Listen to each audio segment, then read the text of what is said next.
Bab 1844. Tidak perlu. Lorenzo menggelengkan kepalanya. Tidak peduli putrinya itu anak bibiku atau bukan. Aku tetap harus menghargai pilihan mereka. Jika dia menginginkan putrinya kembali, dia pasti akan menghubungiku. Jika dia tidak menginginkannya, aku tidak perlu memaksanya. Selain itu, keluarga Moore saat ini sedang dalam krisis dan kondisinya tidak aman. Kembali ke keluarga Moore mungkin bukan hal yang baik. Benar, Jasper mengangguk. Setelah menyingkirkan masalah itu dan mengambil kendali penuh atas keluarga Moore, saat itu belum terlambat untuk membawa Nona Smith kembali. Lorenzo tidak mengatakan apapun. Mengambil gelas anggur, kemudian menggoyangkannya dengan ringan. Di luar, Jeff diam-diam mengawal James melewati pintu belakang. James masuk ke dalam mobil, dengan hati-hati menyimpan kartu hitam itu. Menoleh dan berkata pada asistennya Paul, "Paul, ke makam Akiyama." "Presdir James, untuk apa ke makam Akiyama?" "Kotak yang aku berikan untuk Tracy. Ada satu benda lagi. Bar Kaisar." Dewi menyadari bahwa dia tetap tidak akan bisa masuk. Lagi pula ini bar. Tidak ada hewan yang bisa ia panggil. Ketika sedang gelisah memikirkan apa yang harus dilakukan, Lorenzo keluar. Jasper dan pengawal lainnya mengikuti dari belakang, dan dengan hati-hati melindunginya. Bukan khawatir akan bahaya apapun. Alasan utamanya adalah Lorenzo memiliki kebiasaan bersih. Menurutnya, orang-orang di sini kotor dan dia tidak suka jika ada orang yang menyentuhnya. Alasan mengapa dia memilih untuk bertemu James di sini, terutama karena James diawasi dengan ketat oleh orang-orang grup Wollens. Sedangkan di tempat ini, ada banyak orang, sehingga mudah untuk bersembunyi. Keduanya melewati sebuah ruangan, dan para wanita hampir menabrak Lorenzo. Lorenzo mengerutkan kening. Raut wajahnya tidak senang. Para pengawal segera menjauhkan mereka dan mengawal Lorenzo melewati pintu belakang.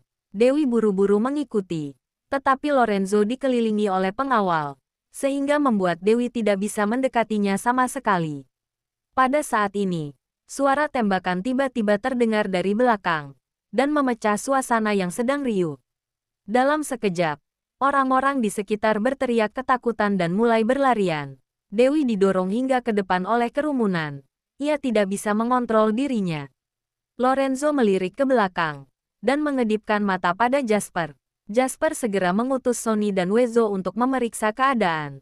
Ketika sekelompok orang itu akan keluar dari bar Kaisar, pada saat ini, Lorenzo tiba-tiba melihat wajah yang dikenalnya di kerumunan. Apa itu dia? Dia menghentikan langkahnya, menatap Dewi dengan bingung. Dewi juga mendongak ke atas. Keduanya saling bertatapan, dan terpancar tatapan yang rumit dari sorot mata mereka. Dewi panik. Dia tidak memakai topeng malam ini. Apa Lorenzo mengenalinya? Apa pria ini akan balas dendam padanya? Dewi merasa sedikit tidak tenang. Tapi sekarang melarikan diri bukanlah sebuah pilihan. Dan dia harus menghadapinya secara langsung untuk mendapatkan kalung itu kembali. Tepat ketika dia mulai berpikir sembarangan, Dewi tiba-tiba terlempar ke lantai. Kemudian pada saat ini, sosok bayangan ramping dan tinggi bergegas mendekat dan memeluknya dengan cepat. Dia menatap wajah tampan yang luar biasa di hadapannya. Matanya jernih dan cerah seperti bintang di langit, bersinar dan berkilau. Saat ini, Lorenzo melihat Dewi dengan jelas. "Kamu." Dewi hendak berbicara, tetapi suara tembakan terdengar lagi. Lorenzo menggendongnya dan melangkah pergi. Dadanya lebar dan hangat. Dewi bisa mendengar suara detak jantungnya dengan jelas. Dewi bingung. Berdasarkan kepribadiannya, bukankah seharusnya pria ini menyeretnya dengan kasar, kemudian balas dendam padanya karena pada saat itu dia telah mengancamnya? Kenapa masih menggendongnya dengan begitu lembut? "Apa kamu baik-baik saja?" Suara Lorenzo datang dari samping telinganya. Dewi kembali sadar, dan buru-buru melepaskan diri darinya. Kemudian mengulurkan tangannya padanya. "Kalung itu milikku. Kembalikan padaku." Lorenzo tidak mengatakan apapun. Ia hanya menatapnya dalam-dalam. "Aku tidak punya pilihan selain menyanderamu terakhir kali. Tapi aku tidak menyakitimu." Dewi sangat panik. "Begini saja, kalau kamu ingin memukul atau memarahiku, aku akan menerimanya. Dan setelah balas dendam selesai, kembalikan kalung itu padaku, oke?" Bab 1845. Kamu tidak mengingatku. Lorenzo menatapnya dengan tajam. Jika dia benar-benar Wiwi, dia seharusnya mengingatnya. Meskipun 7 tahun telah berlalu, namun penampilannya tidak banyak berubah. Seharusnya Wiwinya bisa langsung mengenalnya. Sebaliknya, dia telah tumbuh dari gadis berusia 14 tahun menjadi gadis berusia 21 tahun. Dan semuanya tampak telah banyak berubah, sehingga sulit baginya untuk mengenalinya. Ingat, Dewi berseru. Bukankah kamu adalah pria di Kasino Flames Las Vegas terakhir kali? Lihat aku. Lorenzo mengangkat dagunya, membuatnya menatap wajahnya. Perhatikan baik-baik. Apa ada ingatan lain selain di Kasino Flames? Dewi sedikit bingung. Dia tidak mungkin mengenali identitas aslinya, kan? Jika dia tahu dirinya ini adalah tabib dewa, apa dia akan mengira kalau dia sedang mempermainkannya? Apa yang kamu ingat? Melihat sorot matanya yang seperti sedang berpikir keras, Lorenzo mengira dia ingat apa yang terjadi 7 tahun yang lalu. Aku, Dewi memutar matanya, tiba-tiba berjinjit, mendekatinya dengan ambigu. Lorenzo menundukkan kepalanya dan mendengarkannya. Dewi sedikit membuka bibir merahnya, mengeluarkan napas, dan berbisik di telinga. Aku ingat, sepertinya kita pernah bertemu di suatu tempat. Saat dia berbicara, tangannya perlahan naik ke titik tertentu. Ya, 7 tahun yang lalu. Lorenzo berbicara tentang apa yang terjadi pada 7 tahun yang lalu. Tapi sebelum selesai berbicara, Dewi tiba-tiba merampas kalungnya, berbalik dan langsung lari. Lorenzo mengerutkan keningnya, tapi tidak menghentikannya. Dia hanya menatapnya dengan tenang. Benar saja. Berlari tidak beberapa langkah, Dewi langsung dihentikan oleh beberapa pengawal. Dia segera berbelok ke arah dan berlari ke kiri, tetapi beberapa pengawal menghadang lagi. Di sebelah kanan, Jasper juga memimpin orang untuk berjaga di sana. Di sekelilingnya semua orang-orang Lorenzo, dia sama sekali tidak bisa melarikan diri. Selain itu, dia tidak mungkin memanggil binatang buas untuk membantu di tempat ini. Jika melawannya, dia jelas bukan lawan mereka. Dia bisa menangani beberapa orang. Tapi di sini ada lebih dari belasan orang. Semuanya adalah pasukan khusus. Pada akhirnya, Dewi tetap diseret kembali oleh mereka. Lorenzo melipat tangannya di dadanya, menatapnya dengan santai. Dewi berkata dengan lemah, "Aku hanya ingin mendapatkan kembali barangku. Kamu benar-benar tidak ingat aku." Lorenzo memandang dengan serius. "Apa maksudmu?" Dewi bingung dengan pertanyaannya. Apa sebenarnya yang dia maksud? Apa kalung ini benar-benar milikmu? Lorenzo bertanya dengan cara yang berbeda. Tentu saja, Dewi menjawab dengan sangat yakin. Aku terus memakainya sepanjang waktu. Jika bukan milikku, lalu milik siapa? Bagaimana kamu membuktikannya? Lorenzo mendekatinya perlahan. Aku ingin melihatnya dengan mataku sendiri. Lorenzo tidak mengatakan apapun. Dia menunjuk ke kalung di tangannya dan berkata, "Kalung ini memiliki fungsi tersembunyi. Apa kamu tahu cara menggunakannya?" "Fungsi tersembunyi apa?" Dewi mengotak-atik kalung itu, dan menekan berlian yang ada di tengah salib. Salib itu segera memancarkan sinar merah. Kemudian ponsel Lorenzo berbunyi. Dewi terkejut dengan cara pengoperasiannya. Matanya terbuka lebar. Kenapa ada alat telekomunikasi yang tersembunyi di kalung ini? Alat telekomunikasi ini langsung menghubungi Lorenzo. Dia tiba-tiba teringat bahwa Jasper pernah mengatakan bahwa kalung ini diberikan Lorenzo untuk cinta pertamanya. Mungkinkah dia benar-benar cinta pertamanya? "Wiwi." Lorenzo sangat bersemangat. "Rupanya benar-benar kamu." "Aku." Dewi merasa bingung ketika dia dipeluk erat oleh Lorenzo. Lengannya gemetar, dan suara yang lembut memanggil namanya di telinga, "Wiwi." Beberapa adegan terlintas di pikiranku. Dan ini sama seperti yang ada di dalam mimpinya. Dia mulai menyadari bahwa mungkin sebelumnya mereka benar-benar memiliki hubungan yang polos dan murni. Bab 1846. Dewi sedang berpikir dengan keras. Tiba-tiba terdengar suara tembakan lagi. Dan seorang pengawal datang untuk melaporkan. "Tuan, telah terjadi sesuatu." Lorenzo mengerutkan kening, dan menyorot mata pada Jeff. Jeff segera pergi dengan membawa sekelompok orang. "Wiwi, ikut aku." Lorenzo menarik Dewi ke dalam mobil. Tidak, Dewi ingin melepaskan diri dari tangannya. Aku masih punya urusan yang harus diselesaikan. Sebelum dia selesai berbicara, Lorenzo langsung memasukkannya ke dalam mobil. Mobil mulai melaju dan melesat dengan cepat. Namun tak lama kemudian, beberapa mobil hitam menyusul. Jasper melaporkan dengan suara pelan. Sepertinya itu mobil keluarga Wallens. Daniel, Lorenzo membukakan matanya dengan dingin. Tidak yakin, Jasper mengerutkan kening. Orang-orang yang ada di dalam mobil bukanlah Thomas dan Ryan, asisten Daniel, melainkan orang asing. Mungkin tidak ingin kita mengenalinya, kata seorang pengawal. Iring-iringan mobil keluarga Wallens sangat jelas. Bagaimana mungkin tidak mengenalinya? Jasper berkata, selain itu, kota Bunaken merupakan wilayah Daniel. Kalau bukan orang-orangnya, siapa lagi? Bagus sekali. Lorenzo membuka matanya dengan dingin. Aku belum mencarinya, tapi dia sudah datang lebih dulu. Tuan, negara Nusantara memiliki peraturan hukum yang ketat. Lebih baik kita tidak berurusan di sini. Bagaimana kalau kita mundur dulu? Jasper membujuknya dengan hati-hati. Apa yang kamu takutkan? Temui mereka sebentar lagi. Lorenzo mengerutkan kening. Baiklah, Jasper tidak berani menolak. Dengan cepat, di atas jembatan, rombongan mobil keluarga Moore langsung membalap rombongan mobil keluarga Wallens. Dua mobil menabrak pagar satu demi satu, dan menyebabkan kecelakaan lalu lintas yang serius. Sebuah mobil yang lewat melapor polisi, dan sebelum polisi tiba, rombongan mobil keluarga Moore sudah pergi. Di tengah jalan, pengawal yang mengemudikan mobil berteriak gembira. Konon katanya pengawal keluarga Wallens memiliki keterampilan yang luar biasa dan keterampilan mengemudi yang luar biasa. Aku lihat, sepertinya tidak seperti itu. Aneh, Jasper merasa bingung. Sepengetahuanku, orang-orang dari keluarga Wallens seharusnya tidak selemah ini. Apa mereka bukan orang-orang Daniel? Kita kembali dulu. Pikiran Lorenzo tidak memperhatikan hal ini. Matanya penuh dengan Dewi. Bawa aku kembali ke Hotel Phoenix. Dewi tidak ingin kembali bersamanya. Pacarku masih menungguku di sana. Lorenzo terkejut.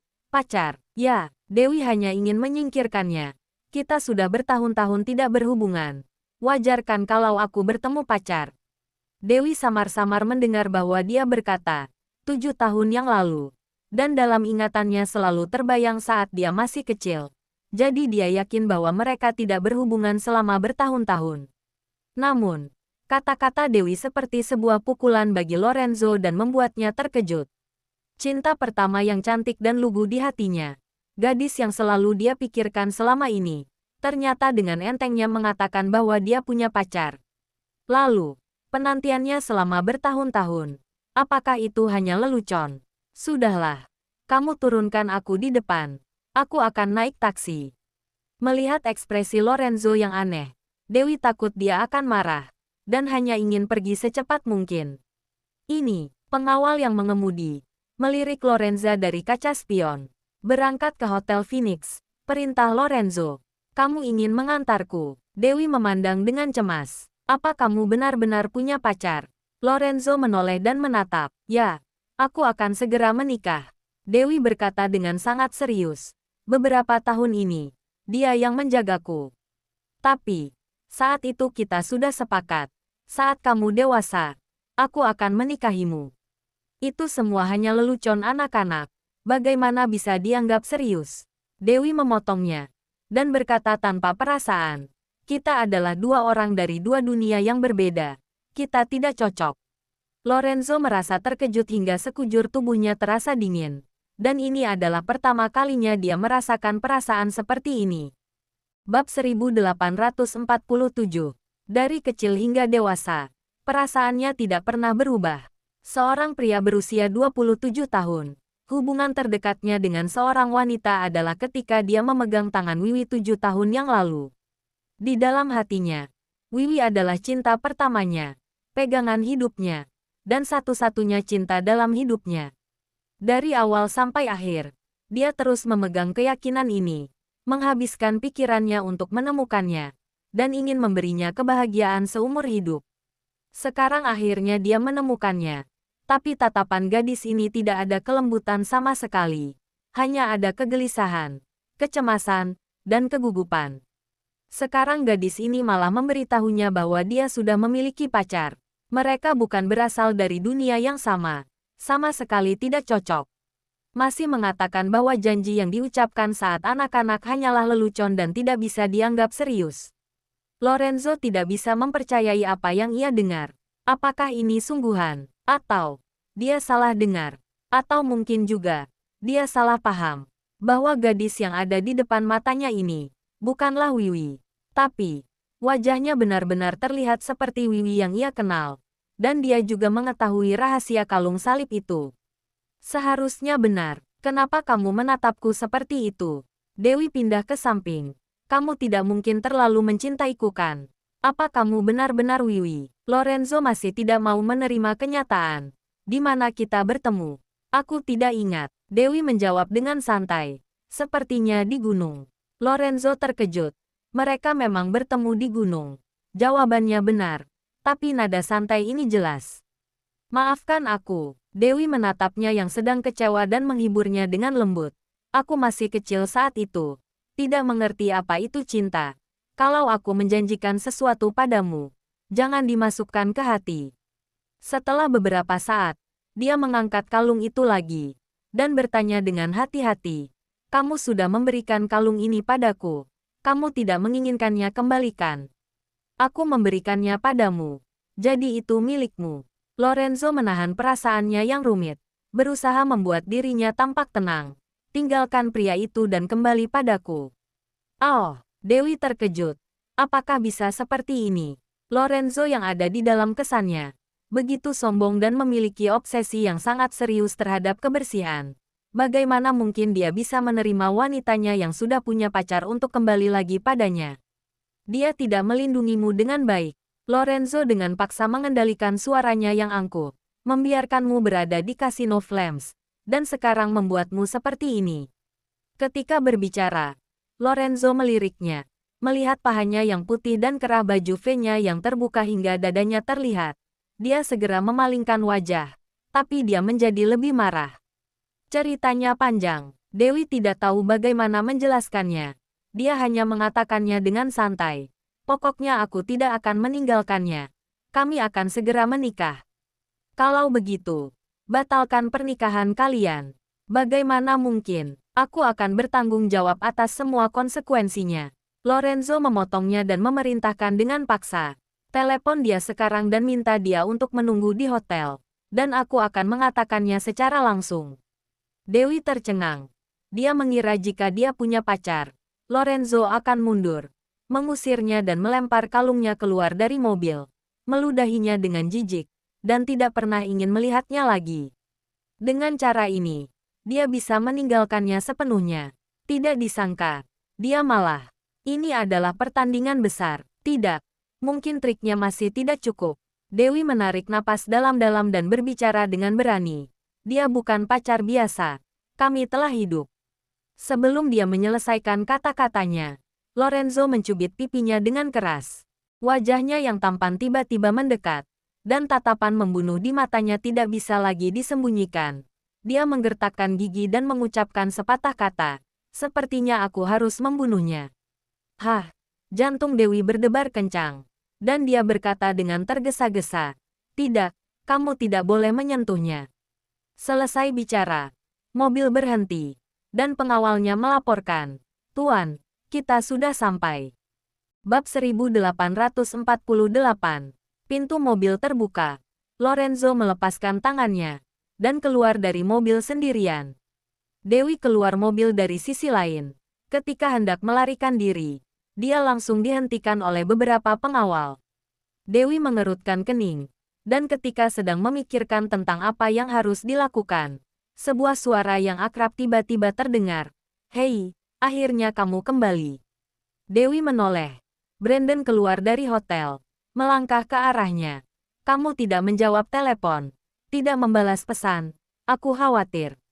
Brandon, sebelum Dewi berbicara, Lorenzo langsung menghadang Brandon. Hei, kalian. Ketika Brandon ingin berbicara, ia malah dikejutkan oleh sorotan dingin Lorenzo. Lorenzo menunjuk Brandon dan bertanya pada Dewi.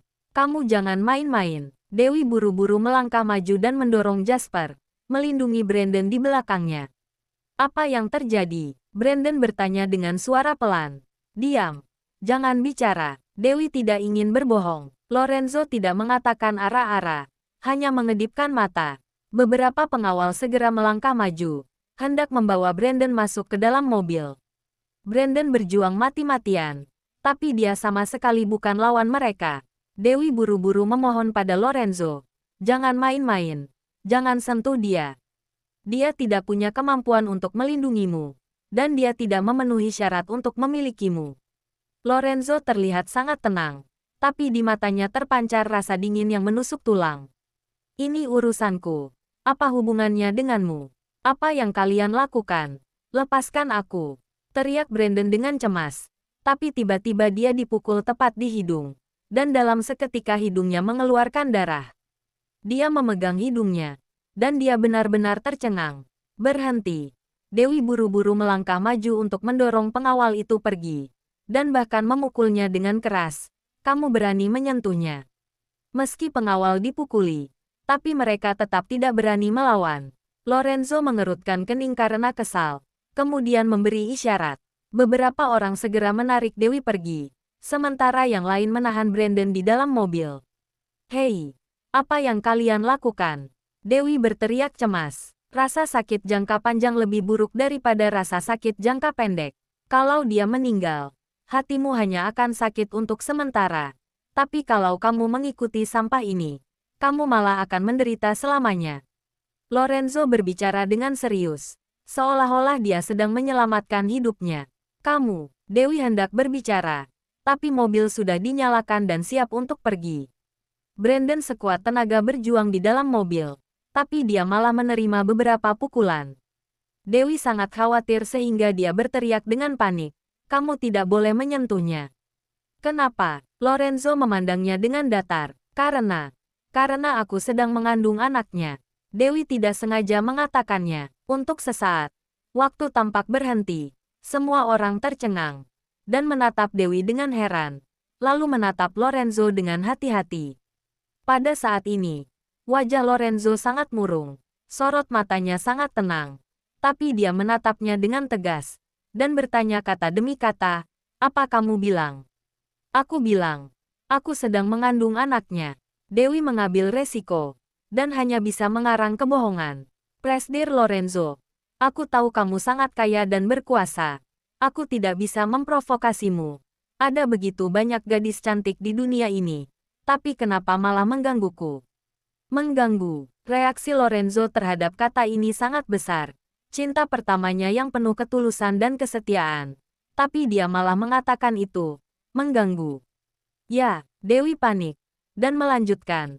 Saat bertemu denganmu aku belum dewasa. Jadi aku tidak tahu apa itu cinta. Siapa yang akan mengingat begitu banyak hal yang dikatakan saat dirinya masih kecil? Aku juga tidak tahu kamu begitu serius mengingatnya sampai sekarang. Pokoknya aku dan pacarku barulah disebut cinta. Aku ingin menikah dengannya dan melahirkan anak untuknya. Aku mohon berhenti menggangguku dan biarkan aku pergi. Jangan lupa like, komen, dan subscribe. Ya, terima kasih untuk semuanya yang sudah subscribe, like, dan komennya. Tunggu terus kelanjutannya. Ya.